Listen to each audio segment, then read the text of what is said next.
Welcome to MCTV news. ముందుగా headlines చూద్దాం.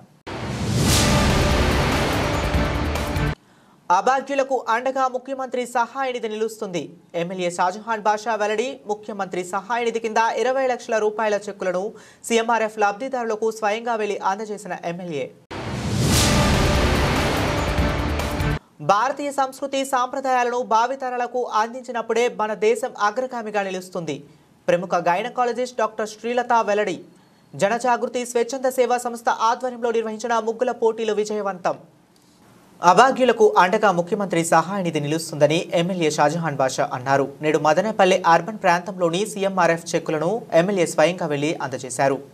ఈ కార్యక్రమంలో టీడీపీ నాయకులు పాల్గొన్నారు. ఈ సందర్భంగా ఎమ్మెల్యే షాజహాన్ బాషా మాట్లాడుతూ చంద్రబాబు నాయుడు ప్రభుత్వం పేదల ఆరోగ్యంపై ప్రత్యేక దృష్టి పెడుతుందన్నారు.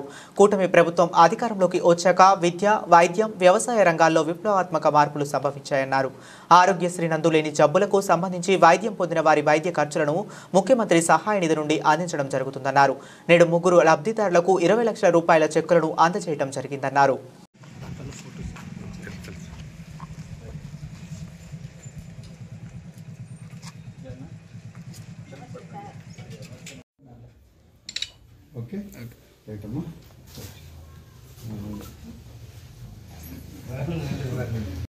పంచాయతీకి దాదాపు 1 కోటి రూపాయల రోడ్లు మళ్ళీ అదనంగా ఇస్తున్నాము.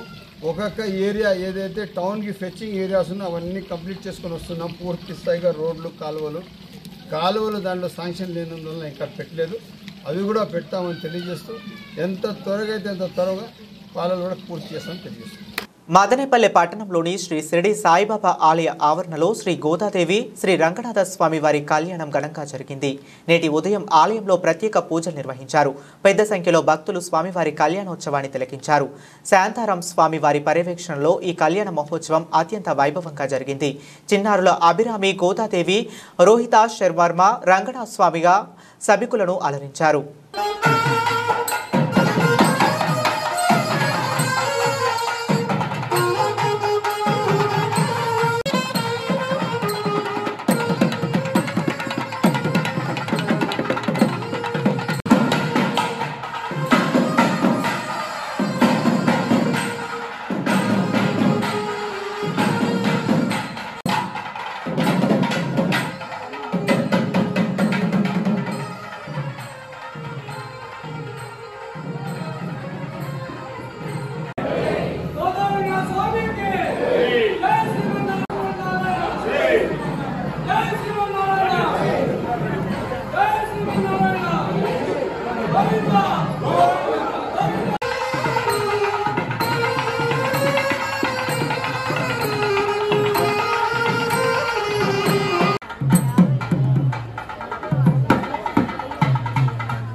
మదనపల్లిలో ధర్మా వీధిలో మన సాయిబాబా షిరిడి సాయి నడిపించారు. దానిలో మధ్యలో వచ్చేటటువంటి అనేక ఉత్సవాలను దీపోత్సవం. సో వరుణదేవుణ్ణి అందరము కొంచెం ఆగమని ప్రార్థిద్దాం. గోశాలలో చెప్పింది అదే వరుణదేవుని మనము ఎందుకంటే అని చెప్పారనమాట. ఎర్లీ మార్నింగ్ లేచి స్నానం చేయడం అంటే అందరికీ కొంచెం బద్ధకమే, కానీ ఎర్లీ మార్నింగ్ నీళ్ళల్లో ఉన్నటువంటి పవర్ డిఫరెంట్ గా ఉంటుంది. ఆ ఎర్లీ మార్నింగ్ స్నానం ఎవరమైనా సూటిపోటి మాటలు మాట్లాడితే ఎవరి మనసైనా బాధపడుతుంది. అలాంటి మాటలు ఏమి కూడా మాట్లాడవద్దు అని చెప్పింది. ప్రతి పాసరంలో కూడా భగవన్నామాన్ని పాడండి, భగవన్నామాన్ని పాడండి, వాయునా అని చెప్పింది. మనసారా చింతించండి, నోరారా పాడండి అని చెప్పింది. నారాయణమూర్తి, కేశవనై పరమ వాసుదేవ అని ఇలా నామాలు చెప్తూనే ఉండండి. काम करते रहो, नाम जपते रहो, कृष्ण वदामि सदा नृहरे కృష్ణానందన శ్రీరామ. భగవన్నామమే మనల్ని తరింపచేసేది అని నామస్మరణాత్ ఉపాయమేమి లేదు. నారాయణ అనండి, కృష్ణ అనండి, రామ అనండి, ఇదే పనిలో ఉండండి. ఆమె పంచీకవని 10 రంధ్రాల యొక్క అంటే బ్రహ్మరంధ్రంతో కలుపుకొని చెప్పాడు. 9 రంధ్రాల తోలు తిత్తి అంటారు, కానీ 10 రంధ్రాల యొక్క ఈ శరీరం. ఈ సంవత్సరం కూడా వారి ఆధ్వర్యంలో చక్కగా శ్రీ శ్రీ శ్రీ త్రిదండ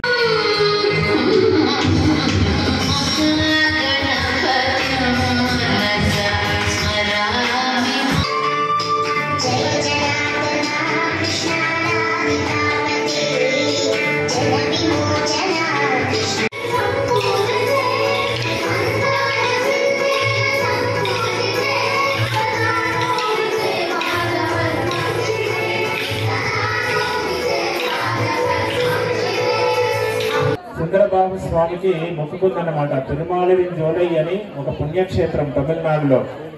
అక్కడ ఆ సుందరబాబు స్వామికి మొక్కుకుంది, స్వామి నాకు గనక రంగనాథునితో వివాహం జరిపిస్తే నీకు 108 గంగాళాలతో పాల పాయసం చేసి పెడతాను, అక్కార అరిసెలు అనే పాయసాన్ని చేసి పెడతాను అని మొక్కుకుంది. ఆ మొక్కుకుంది వెంటనే సంతోషపడిపోయి సుందరబాబు స్వామి రంగనాథునితో వివాహం జరిపించేశాడు. అమ్మ మొక్కు ఎక్కడ తీర్చినట్టుగా కనిపించకపోయేసరికి భగవద్ రామానుజాచార్య స్వామి ఆమె మొక్కును తీర్చారనమాట. తిరుమాలిరింజోలైకి వెళ్ళి ఆ సుందరబాబు స్వామి ఆలయంలో 108 పెద్ద పెద్ద గంగాళాలతో ఆ పాల పాయసాన్ని చేసి అమ్మకు స్వామికి నివేదన చేశారనమాట. అప్పుడు గోదాదేవి అన్నా అని పిలిచిందట రామానుజుల వారిని విగ్రహంలో నుండి. అంటే ఒక మామూలుగా ఒక ఆడపిల్ల ఇంట్లో ఆడపిల్ల యొక్క కోరికలు ఎవరు తీరుస్తారు? అన్నలు తమ్ముళ్ళు తీరుస్తారు. అలాగా నీ యొక్క సోదరిలాగా భావించి నా మొక్కు తీర్చావా అని అన్నా అని పిలిచిందట రామానుజుల వారిని. అప్పటి నుండి రామానుజుల వారు గోదాదేవికి అన్న అయిపోయారనమాట. గోదాగ్రజాయ నమః అని వస్తుంది రామానుజుల వారి అష్టోత్తర నామాల్లో. అలాగే గోదాదేవి అష్టోత్తర నామాల్లో యతిరాజ సహోదరి అయి నమః, రామానుజులకి యతిరాజులు అని పేరన్నమాట. ఆ యతిరాజుల యొక్క సోదరి చెల్లెలు అని అష్టోత్తరంలో అదొక నామం ఉంటుంది అనమాట, యతిరాజ సహోదరి అయి నమః. అయితే గోదాదేవి అప్పుడెప్పుడో కలియుగం మొదట్లో ఆచరించినటువంటి వ్రతాన్ని మనం ఇప్పటిదాకా కూడా ఎందుకు ఆచరిస్తున్నాము అంటే అది అంత గొప్ప మహత్తు కలిగినటువంటి వ్రతం అన్నమాట. అంత గొప్ప మహత్తు కలిగినటువంటి వ్రతం కాబట్టే రామాయణాన్ని ఇప్పటి వరకు ఎందుకు చెప్పుకుంటున్నాం మనం? 23వ చతుర్యుగంలో జరిగినటువంటి రామాయణాన్ని ఇప్పటి వరకు కూడా మనం చెప్పుకుంటున్నామంటే దానిలో ఉన్నటువంటి మహత్తు, రాముడు ఆచరించి చూపించినటువంటి ఒక గొప్ప మానవుడు ఎలా జీవించాలి అనే విషయాన్ని చూపెట్టాడు. అలాగే గోదాదేవి ఆ వ్రతాన్ని ఆచరించి మనకు అందించింది. ఏం చెప్పింది వ్రతంలో అంటే చాలా చెప్పింది.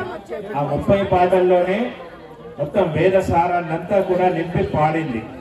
మదనపల్లె సర్వజన బోధనాసుపత్రి ప్రైవేటు పరం కాకుండా కాపాడుకోవటం ప్రజల బాధ్యత అని సిపిఎం జిల్లా కార్యదర్శి శ్రీనివాసులు అన్నారు. నేడు మదనపల్లి సర్వజన బోధన ఆసుపత్రి ఎదుట సిపిఎం ఆధ్వర్యంలో సిబ్బంది బదిలీలను నిర్వహిస్తూ రాస్తారోకో నిర్వహించారు. మదనపల్లె మెడికల్ కాలేజీని ప్రభుత్వమే నిర్వహించాలని, సిబ్బంది బదిలీలు రద్దు చేయాలని, ధర్మాసుపత్రిని కాపాడుకుందాం అంటూ పెద్ద ఎత్తున నినాదాలు చేశారు. ఈ సందర్భంగా సిపిఎం జిల్లా కార్యదర్శి శ్రీనివాసులు మాట్లాడుతూ మదనపల్లె ప్రభుత్వ ఆసుపత్రిని గత 100 ఏళ్లుగా ఎంతో మంది పేద రోగులకు వైద్య చికిత్సలు అందించి చరిత్రలో నిలిచిందన్నారు. పీలేరు, తంబళ్లపల్లి, పుంగునూరు నియోజకవర్గ ప్రజలతో పాటు కర్ణాటక ప్రాంత ప్రజలు కూడా ఇక్కడికి వచ్చి వైద్యం చేయించుకుంటున్నారన్నారు. రోజుకు 1200 నుండి 1500 మంది అవుట్ పేషెంట్లుగా వైద్య సేవలు పొందుతున్నారని, మదనపల్లి ధర్మాసుపత్రిగా పేరుగాంచిన ప్రభుత్వ ఆసుపత్రిని గత ప్రభుత్వం జిల్లా ఆసుపత్రిగా, తర్వాత రోజుల్లో సర్వజన బోధన ఆసుపత్రిగా అభివృద్ధి చేయడంతో ప్రజలందరూ హర్షించారన్నారు. కూటమి ప్రభుత్వం ఏర్పడిన తరువాత ప్రభుత్వ వైద్యశాలకు గ్రహణం పట్టిందని, ఇక్కడున్న ప్రభుత్వ మెడికల్ కాలేజీలను ప్రైవేటు పరం చేసేందుకు కూటమి ప్రభుత్వ పెద్దలు కుట్రలు చేస్తున్నారని ఆరోపించారు. 44 మంది వైద్యులను, మరో 24 మంది స్టాఫ్ నర్సులను బదిలీ చేస్తూ ప్రభుత్వం ఉత్తర్వులు ఇవ్వడంతో ఆంతర్యం ఏమిటని ప్రశ్నించారు. సర్వజన బోధన ఆసుపత్రి వల్ల మెరుగైన వైద్య సేవలు పొందే అవకాశం వస్తుందన్నారు. దూర ప్రాంతాలకు వెళ్లడం, సకాలంలో వైద్యం అందక చనిపోవటం లాంటి బాధల నుండి విముక్తి ఉంటుందని భావించిన ప్రజలపై కూటమి ప్రభుత్వం పిడుగు వేసిందని ఆగ్రహం వ్యక్తం చేశారు. బోధన ఆసుపత్రిని కాపాడుకోవటానికి ప్రజలు అందరూ ఐక్యంగా పోరాటం చేయాలని, సిపిఎం ప్రారంభించిన ఉద్యమానికి మద్దతు ఇవ్వాలని కోరారు. మదనపల్లి అంటేనే ఏదో చరిత్రలో పెద్ద పేరు మనకు వినపడుతుంది. ఎంతో ప్రాముఖ్యత ఉన్నది. పర్యాటక రంగంగా చూసినా, లేకపోతే ఇక్కడ ఉన్నటువంటి వాతావరణ పరిస్థితులు చూసినా, చరిత్ర స్వాతంత్రోద్యమ పోరాటంలో కానీ ఇట్లాంటివి ఏది చూసినా మదనపల్లి పేరు ప్రఖ్యాతులు మనకు స్పష్టంగా కనబడతాయి. కానీ ఇక్కడ పరిస్థితులు చూస్తే కనీసం విద్యా వసతులు లేవు, వైద్య వసతులు లేవు. సరిగ్గా ఇక్కడ ఉన్నటువంటి పరిస్థితి ఏది లేనటువంటి పరిస్థితి మనకు స్పష్టంగా అర్థమవుతుంది. ఇట్లా ఉన్నటువంటి నేపథ్యంలో మదనపల్లికి మెడికల్ కాలేజీ తీసుకొస్తున్నామని చెప్పి ప్రకటనలు రావడం, ఇక్కడ శంకుస్థాపనలు చేయడం, వీటితో ఇక్కడ ఈ ప్రాంత ప్రజలు ఎంతో సంతోషించారు. మనకి మెరుగైనటువంటి వైద్య సేవలు అందుతాయని చెప్పి భావించారు. ఇక్కడ ఉన్నటువంటి మదనపల్లి పేదల ఆసుపత్రి, ధర్మాసుపత్రి అని పేరుంది దీనికి. ఈ మదనపల్లి ధర్మాసుపత్రి జిల్లా ఆసుపత్రిగా అభివృద్ధి అయింది. అదేవిధంగా మెడికల్ కాలేజీగా, సర్వజన బోధన ఆసుపత్రిగా ఇక్కడ బోర్డులో వెలిసేటప్పటికీ అందరూ కూడా సంతోషించారు. ఇక్కడ ఉన్నటువంటి పేదవారికి సైతం మెరుగైనటువంటి వైద్య సేవలు అందుతాయని చెప్పి భావించారు. అయితే ఈ ప్రభుత్వం ఈ మెడికల్ కాలేజీని ప్రైవేట్ పరం చేయడానికి పూనుకున్నది. పీపీపీ మోడల్లో ఈ మెడికల్ కాలేజీని నిర్మిస్తామని చెప్పి ప్రకటనలు చేసింది. అందుకు అనుగుణంగానే ఇక్కడున్నటువంటి మెడికల్ కాలేజీ సిబ్బందిని అందరినీ కూడా ట్రాన్స్ఫర్ చేసేదానికి చర్యలకు పూనుకున్నది. మీకు ఏమాత్రం పేదల మీద చిత్తశుద్ధి ఉన్నా ఈ ఆసుపత్రిని మెరుగ్గా అభివృద్ధి చేయడానికి ప్రయత్నం చేయాలి. ఈ మెరుగైనటువంటి వసతులు కల్పించడానికి, సిబ్బందిని కల్పించడానికి చిత్తశుద్ధితో కృషి చేయాలి. అట్టడుగున మారుమూల ఉన్నటువంటి ప్రతి పేదవాడికి వైద్య సేవలు అందించడానికి కృషి చేయాలి. అది చేయకపోగా ఉన్నటువంటి సౌకర్యాలను మీరు తొలగిస్తున్నారనంటే మీకున్నటువంటి చిత్తశుద్ధి ఏ పార్టీదో మనకు అర్థమవుతుంది. అందుకనే సిపిఎం పార్టీ ఈరోజు ప్రజలందరినీ కూడా సమీకరించి ఈ నిరసన కార్యక్రమానికి పూనుకున్నాం.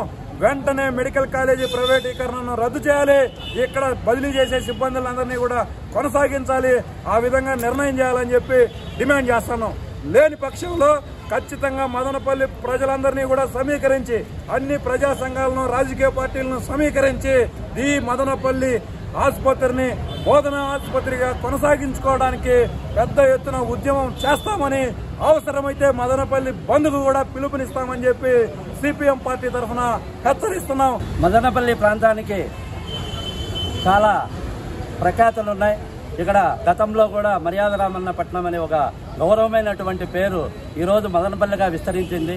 ఈ మదనపల్లిలో ప్రభుత్వ ఆసుపత్రి ఈరోజు జిల్లా హాస్పిటల్గా పెరగడం అనేది ఇక్కడ ఉన్నటువంటి పేదలందరికీ కూడా ఒక వరంగా భావించాలా.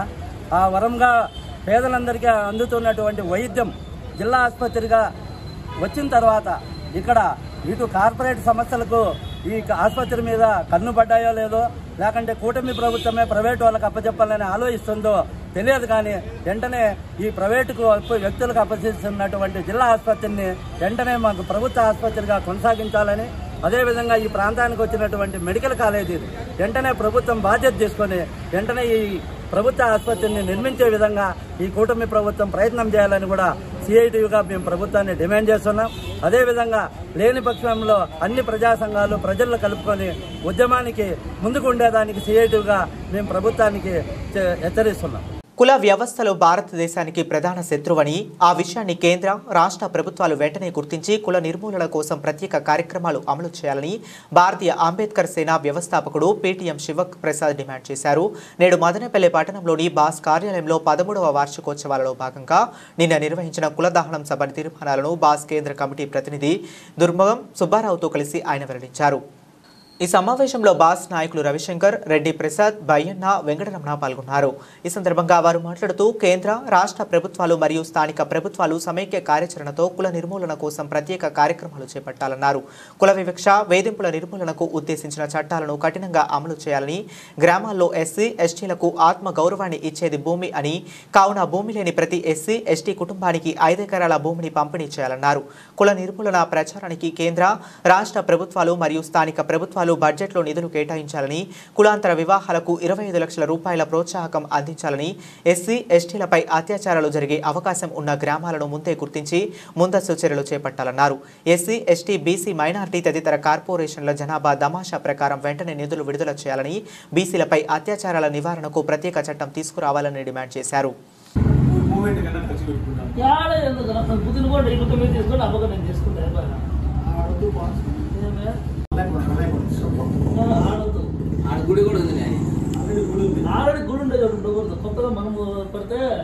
డాక్టర్ బాబాసాహెబ్ అంబేద్కర్ గారు మన పూర్వీకుల నుంచి వచ్చినటువంటి కుల నిర్మూలన పోరాటాన్ని ఒక రాజ్యాంగబద్ధంగా భారత రాజ్యాంగంలో అంటరానితనాన్ని, కులాలని నిషేధిస్తూ భారత రాజ్యాంగంలో అందరికీ సమాన హోదాను, సమాన గౌరవాన్ని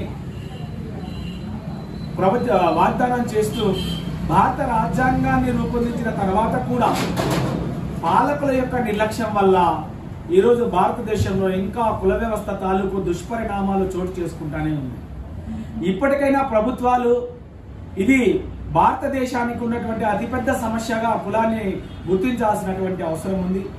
ఆ విధంగా గుర్తించి కేంద్ర రాష్ట్ర ప్రభుత్వాలు అదేవిధంగా స్థానిక ప్రభుత్వాలు ఈ 3 కూడా ప్రత్యేక కార్యాచరణతోటి అంటరానితనము, ఈ కుల వ్యవస్థ అసమానతల నిర్మూలన కోసమని ప్రత్యేక కార్యక్రమాలు చేపట్టాలని చెప్పి కూడా ఒక డిమాండ్ని నిన్న తీర్మానం చేయడం జరిగింది.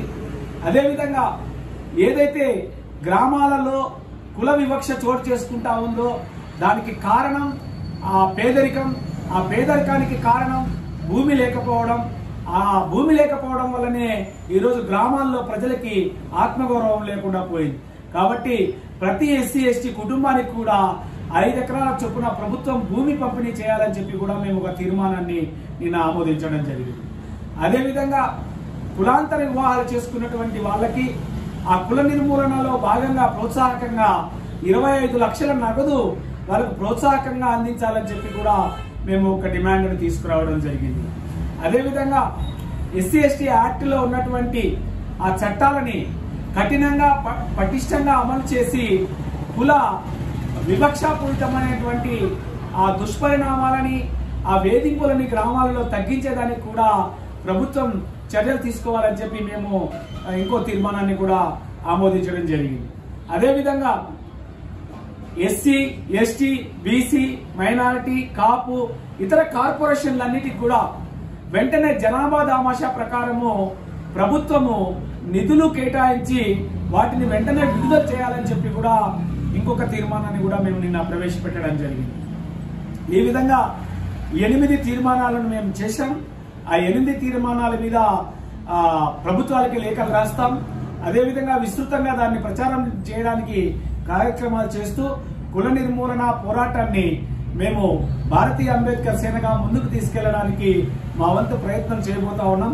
ఈ ప్రయత్నంలో అందరూ కూడా సమాజ హితైభిలాషులు, భారత జాతి ఐక్యతను కోరుకునే వాళ్ళు అందరూ కూడా మాతో కలిసి రావాలని, మాకు సహాయ సహకారాలు అందించాలని సవినయంగా విజ్ఞప్తి చేస్తూ కుల నిర్మూలన పోరాటాలని వర్ధిల్లే విధంగా బలోపేతం చేయాలని ఆశిస్తా ఉన్నాం.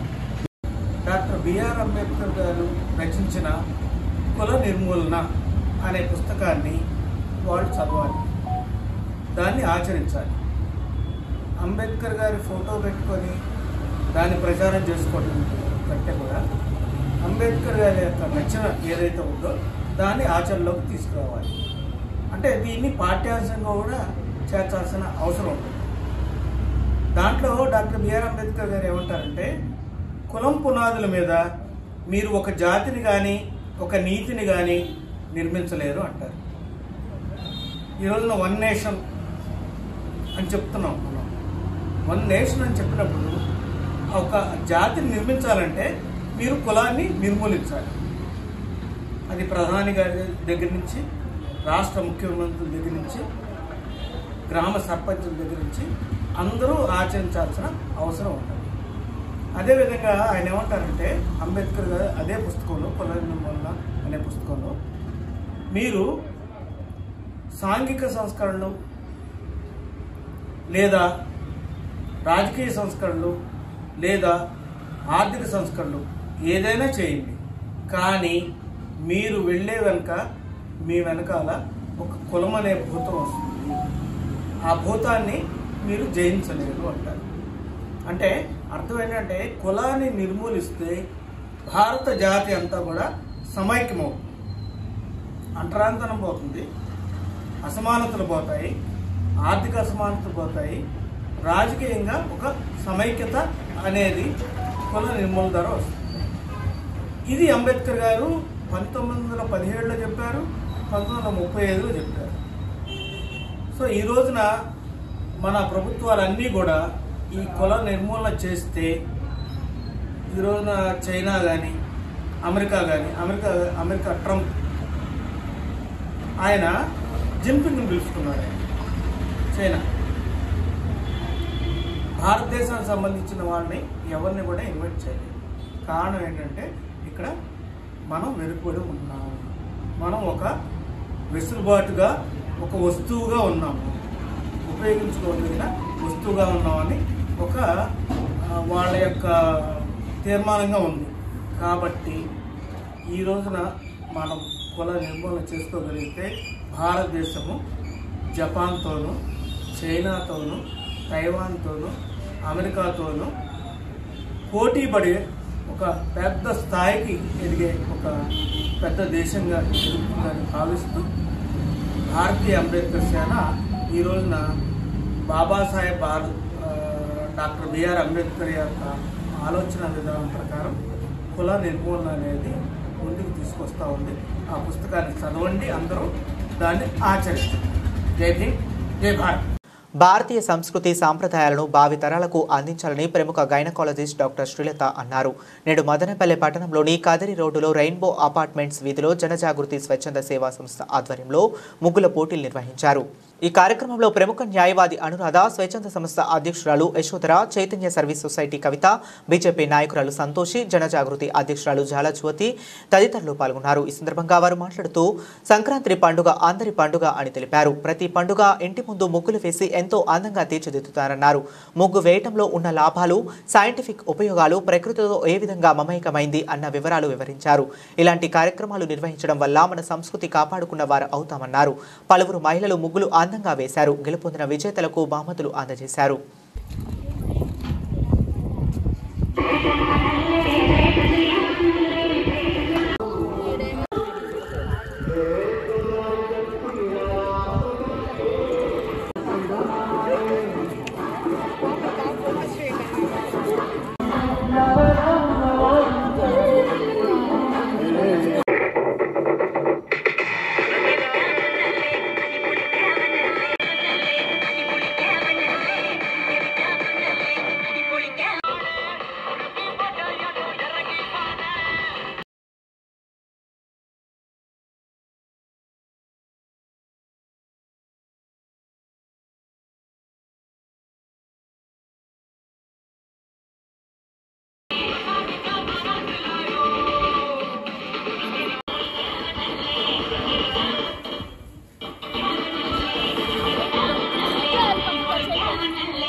Meditation music, Saregama Karma Wellness.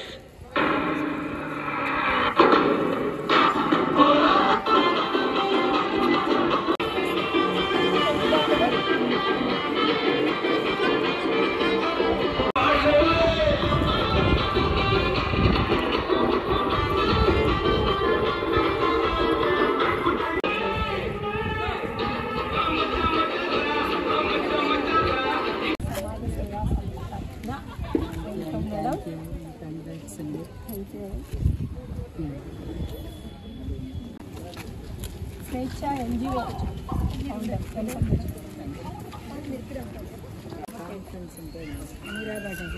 Anuradha madam participate senior నాయకురాలు సంతోష్ మేడం లలిత మేడం వెల్కమ్ మేడం. ఎన్జిఓ జన జాగృతి సమాజ సేవా సమితి జేఎస్పేడ్ ఎస్క్యూ ప్రారంభించి 1 year అవుతుంది. ఆ ఎన్జిఓ కార్యక్రమాల్లో భాగంగా సంస్కృతి సాంప్రదాయాలకి ఫస్ట్ ప్రియారిటీ ఇచ్చాను నేను. అలాగే మన సంస్కృతి సాంప్రదాయాలని తర్వాతి తరాలకి అందించాలన్న ఒక్క ఆలోచనతో ఈ ముగ్గులు అనేది మన సాంప్రదాయం కాబట్టి మన హిందూ సాంప్రదాయాన్ని ఎవ్వరూ మర్చిపోకుండా తర్వాతి తరాలకు నేర్పించాలన్న ఒక ముఖ్య ఉద్దేశంతో ఈ కార్యక్రమం ఈరోజు స్టార్ట్ చేయడం జరిగింది. రెయిన్బో అపార్ట్మెంట్స్ స్ట్రీట్లోని ఈ ఏరియాలో ఇవాళ ముగ్గులు రంగోలీ కాంపిటీషన్స్ పెట్టడం జరిగింది. మా వాళ్ళందరూ చాలా ఇంట్రెస్ట్గా వర్షాన్ని కూడా లెక్క పెట్టకుండా చక్కగా పార్టిసిపేట్ చేస్తున్నారు. పార్టిసిపేట్ చేసిన ప్రతి ఒక్కరికి మనస్ఫూర్తిగా ధన్యవాదాలు తెలుపుతున్నాను. నేను పిలవగానే గెస్ట్గా విచ్చేసిన కవిత మేడంకి, అలాగే యశోద మేడంకి, అలాగే శ్రీలత మేడం గారికి, తర్వాత అనురాధ గారికి, సంతోషి మేడంకి thank you so much. Plus fingers ఇవన్నీ కూడా కోఆర్డినేట్ అయ్యి బ్రెయిన్ మార్నింగే యాక్టివేట్ అవుతుంది. ప్లస్ చిన్నపిల్లలకి తల్లులు ముగ్గులు వేస్తుంటే ఒక రకమైన ఆనందం ఉంటుంది. ప్లస్ మనము ముగ్గు వేసేటప్పుడు వంగుతాము, కూర్చుంటాము. ఇవన్నీ కూడా ఇప్పుడు యోగాలో చేసే ఆసనాలలో కొన్ని ఉంటాయి. అవన్నీ మనకు తెలియకుండానే ఒక ధర్మం ప్రకారం చేసుకుంటూ ఉందాం వలన అవి ఇప్పుడు మనం అన్నీ నేర్చుకోవాల్సి వస్తుంది. కానీ అప్పుడు ముగ్గులు వేయడంలో వీటిలోనే మనం అన్నీ చేసేసేవాళ్ళం, తెలియకుండానే పనులు చేసుకుంటూనే యోగాలు చేసేవాళ్ళము. అది మన సనాతన ధర్మంలో ఉన్న ఇంపార్టెన్స్. ముగ్గు వేయడం అన్నది ఒక కళ. ప్లస్ ముగ్గు కాంపిటీషన్ అనేది గెలవాలి, మన ముందుకు ఒక పోటీలో గెలవాలి అనేది చాలా ఆనందకరమైన విషయము. మనం ఈరోజు గెలవాలి, ఈరోజు ఇది వేయాలి.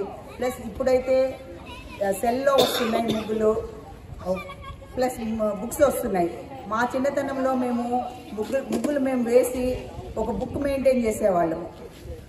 ఆ ఓపిక అవన్నీ అప్పటి నుంచే వస్తాయి అన్నమాట. ఈ విధంగా ముగ్గులలో చాలా చారిత్రాత్మకమైన చరిత్ర ఉంది, సైంటిఫిక్ రీజన్ ఉంది, సంతోషం ఉంది, పోటీతత్వం ఉంది. ఇన్ని విశేషాలు ఉన్న ముగ్గుల పోటీని జ్యోతి గారు ఈరోజు కండక్ట్ చేయడం అనేది చాలా సంతోషకరమైన విషయం. ఒక చోట అసెంబ్లీ కావాలంటే ఇట్స్ నాట్ పాసిబుల్. ఇప్పుడు ముగ్గుల పోటీ అని మర్చిపోయినారేమో అని అనుకున్నాను నేను కూడా, ఎంతమంది వస్తారని. కానీ చాలామంది వచ్చి దాన్ని చాలా జాగ్రత్తగా వేస్తున్నారు, పిల్లల్ని ఎంకరేజ్ చేస్తున్నారు, పిల్లలు చాలా ఉత్సాహంగా ముందుకెళ్తున్నారు. కాబట్టి నెక్స్ట్ జనరేషన్ ఉంది, అది వెనక్కిపోలేదు అనేది ఈ సంస్థ ద్వారా తెలుస్తుంది అన్నమాట. అంటే పురాణాల కంటే ముందే ఉన్నాయంట రంగవల్లులు. ఎందుకంటే పురాణాలు ఉన్నప్పుడే రంగవల్లులు అంతకుముందే జరిగినాయి, పురాణాల్లో ప్రాశస్త్యంలో చెప్పబడినాయి.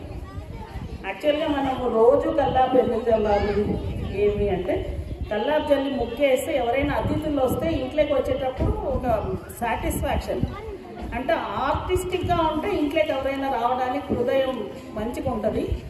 కాబట్టి అతిథి దేవో భవ అని మనం అంటాం. కాబట్టి మన సంస్కృతిలో ఇంటికి వచ్చే ప్రతి ఒక్కరిని అదే ఆహ్వానిస్తుంది. మనం ఎదురెళ్ళి మనం ఆహ్వానించాల్సిన పని లేదన్నమాట. ముగ్గుల ద్వారానే మనము మనిషిని ఇంట్లోకి ఆహ్వానించే పద్ధతి పూర్వీకులు మన సనాతన ధర్మంలో ఉంది. అదే మనకు కంటిన్యూ అవుతుంది. నెక్స్ట్ జనరేషన్ కూడా కంటిన్యూ చేస్తారని ఇంతమందిని చూస్తే అర్థమవుతుంది. చాలా బాగా ఇస్తున్నారు ఈ జనజాగృతి సంస్థ. ఇలాంటివి ఎన్నో కాంపిటీషన్స్ పెట్టి ముందుకు తీసుకెళ్ళాలి పిల్లల్ని, ఈ సనాతన ధర్మాన్ని పాటిస్తూ ఇంకా అవన్నీ కూడా ఎంకరేజ్ చేయాలని చెప్పి సంస్థ వారిని కోరుతున్నాను. సేవా సమితి వాళ్ళు బాలజ్యోతి మేడం గారు చైతన్య స్వచ్ఛంద సేవా సంస్థకు చాలా రకాలుగా సహాయం చేస్తూ ఉంటారు. మా ఆశ్రమాన్ని ఇచ్చేసి పిల్లలకి చాలా రకాలుగా హెల్ప్ చేస్తూ ఉంటారు. సో ఈరోజు కూడా జనజాగృతి సేవా సంస్కృతి సాంప్రదాయాలకు పెద్దపీట వేయడంలో మేడం ఫస్ట్ ఉంటారు. ఈరోజు కూడా చైతన్య స్వచ్ఛంద సేవా సంస్థ చిన్నారులను పిలిచి ఇక్కడ కాంపిటీషన్లో పార్టిసిపేట్ చేసేదానికి అవకాశం కల్పించినందుకు మా సంస్థ తరఫున ప్రత్యేక ధన్యవాదాలు తెలుపుతున్నాం madam. Thank you so much madam. ఆవులవి అవి పెట్టు.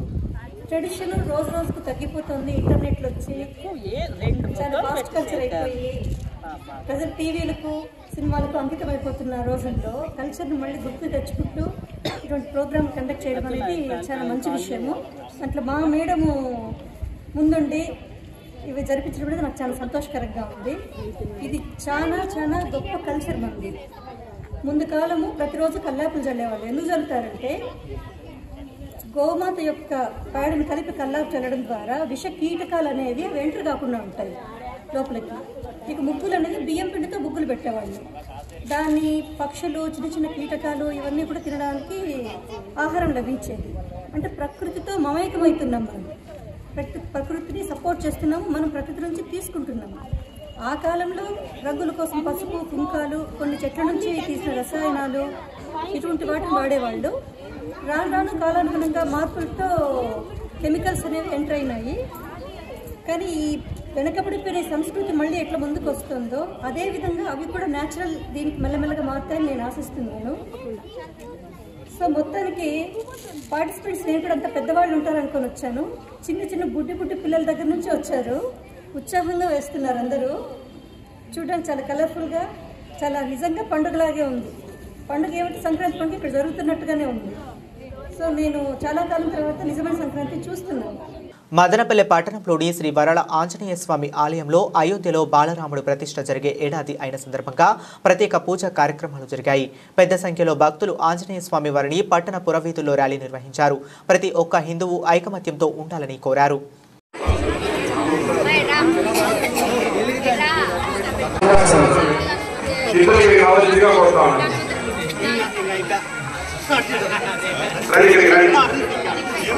ఆంజనేయ స్వామి ఆలయ కమిటీ తరఫున మీ అందరికీ స్వాగతం, సుస్వాగతం. ఈ యొక్క శోభాయాత్రకి, ఈ యొక్క యాత్రలో పాల్గొన్న ప్రతి ఒక్కరికి అవకాశాన్ని సద్వినియోగం చేస్తున్నారు. మీరెంతో చాలా అదృష్టవంతులు. ఈ పొద్దు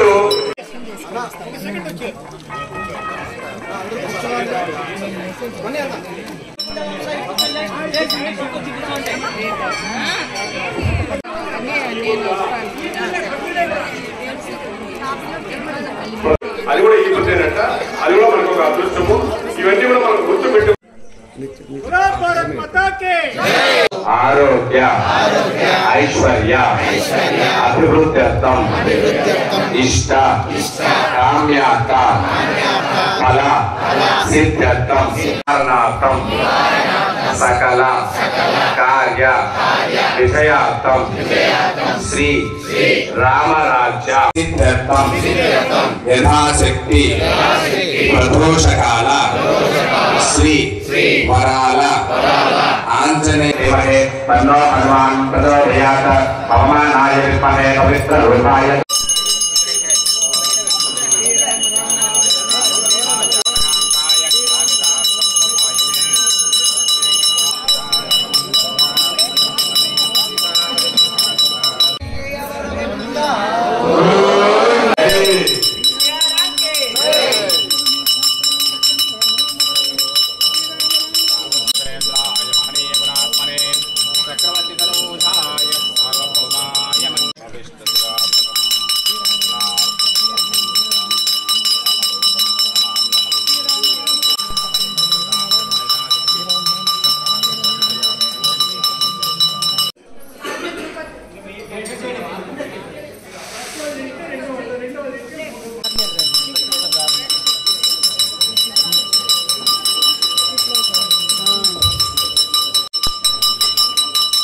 జై శ్రీరామ్, జై శ్రీరామ్, రామభక్త హనుమాన్ కే జై శ్రీరామ్, జై శ్రీ.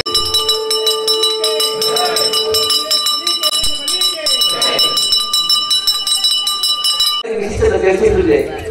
ఈ రోజు విశేషం ఏమంటే ద్వాదశి వార్షికోత్సవం అంటారు, చట్టాబ్ది ద్వాదశి వార్షికోత్సవం అనమాట. ఈ విశేషం ఏమంటే మనకందరికీ తెలుసు, అయోధ్యలో రామప్రతిష్ఠ జరిగింది. అది సామాన్యంగా జరగలేదండి, ఎంతో శోచనీయంగా జరిగింది. ఎందుకంటే 500 సంవత్సరాల పోరాటం, 1 సంవత్సరం కాదు, 200 సంవత్సరాలు. రాముడు పుట్టిన ఈ దేశంలో రామాలయం కట్టేకి మన భారతదేశంలో మన హిందువులే ఎంతో పోరాటం వచ్చింది. దాదాపుగా మీకు తెలియలేదు 3,50,000 మంది పైన బలిదానం అండి రాముడి ప్రతిష్ఠ. ఆ రాముడి ప్రతిష్ఠ కింద ఉండేది సురంతు కాదు, ఎంతో మంది రక్త ప్రాణాలు అనమాట. అలాంటి అయోధ్యలో రామ ప్రతిష్ఠ జరిగి సంవత్సరం అవుతుంది అనమాట. ఎంత అదృష్టం అంటే మన పూర్వజన్మ సుకృతమో మన పూర్వీకులు చేసిన సుకృతమో తెలియదు కానీ మన తల్లిదండ్రులు చేసిన ఈ జన్మలో మన కన్నా ముందు పోయిన సంవత్సరం జనవరి 2024వ తేదీ జనవరి 22వ తేదీ మన అయోధ్య రామ ప్రతిష్ట మన కళ్ళ ముందు మన కళ్ళలో చూసాం. ఎంత అయోధ్య రాముడు ఎంత ముద్దుగా ఉంటాడంటే 5 ఏళ్ల బాలుడు కృష్ణశీలపై నల్లని కృష్ణశీలపై చిరునవ్వుతో ఎంత చిన్నప్పుడు అయోధ్య రాముడు నిజంగా చిన్నప్పుడు అంత ముద్దుకున్నాడని మనకే అనిపిస్తుంది అనమాట. రాముడు ఎంతో అందరికీ తెలిసిందనమాట. అంత పవిత్రమైన రామాలయంలో అయోధ్య రాముడు చెక్కినంతరికే తెలియదు, అంత చిరునవ్వుతో అంత ముద్దుగా ఉంటాడనమాట. మనం రాముని ఎందుకు ప్రతిష్ఠిస్తామంటే మీకు అందరికీ తెలిసిందే. 5000 సంవత్సరాలు అయినా కూడా దగ్గర 5000 సంవత్సరాలు త్రేతాయుగమైనా కూడా మన రాముడు మనం ఇప్పుడు మర్చిపోలేదు. ఎందుకంటే ఈ ప్రపంచంలోనే 16 సద్గుణాలు కూడా ఏకైక వ్యక్తి శ్రీరామచంద్ర ప్రభు.